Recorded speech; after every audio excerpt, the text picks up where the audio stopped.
தமிழகத்தில் புதிய நலத்திட்டங்கள் தொடங்கப்பட வேண்டும் என்று இந்திய கம்யூனிஸ்ட் கட்சியின் மாநில செயலாளர் மு. வீரபாண்டியன் தெரிவித்துள்ளார். திருவாரூரில் இந்திய கம்யூனிஸ்ட் கட்சியின் மாநில நிர்வாக குழு கூட்டம் மாநில செயலாளர் வீரபாண்டியன் தலைமையில் நடைபெற்றது. இந்த கூட்டத்தில் கலந்து கொண்ட பின்னர் செய்தியாளர்களிடம் பேசிய கட்சியின் அகில இந்திய பொதுச் செயலாளர் டி. ராஜா, பெரும் முதலாளிகளுக்கான பொருளாதார கொள்கைகளை பின்பற்றும் பாஜக தலைமையிலான ஒன்றிய அரசால் தொழிலாளர்கள் மற்றும் விவசாயிகளின் நலன்கள் புறக்கணிக்கப்பட்டு உரிமைகள் பறிக்கப்படுவதாக குற்றம் சாட்டினார்.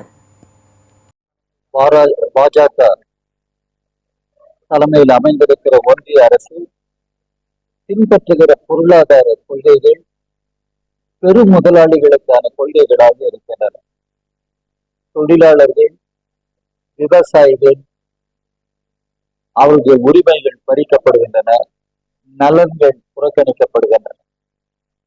பொருளாதாரமே இன்றைக்கு ஒரு நாசகரமான நிலையில் நிற்கிறது. இதைத் தொடர்ந்து பேசிய மாநில செயலாளர் மு. வீரபாண்டியன், மக்களின் நீண்ட நாள் கோரிக்கைகளை புதிய அரசு தீர்த்து வைத்து நல்லாட்சி வழங்க வேண்டும் என்று கேட்டுக்கொண்டார். ஆனால் இந்தியாவில் வேறு எந்த மாநிலங்களும் இல்லாத நலத்திட்டங்கள் தமிழ்நாட்டில் நிறைவேற்றப்பட்டது. அந்த நலத்திட்டங்கள் தொடர வேண்டும் என்று நாங்கள் வலியுறுத்துவோம். இன்னும் கூடுதலான நலத்திட்டங்களும் புதிய அரசு தொடங்குமையானால் அதையும் நாங்கள் வரவேற்போம். உழைக்கிற மக்களின் கோரிக்கைகள் பல கிடைப்பில் இருக்கிறது.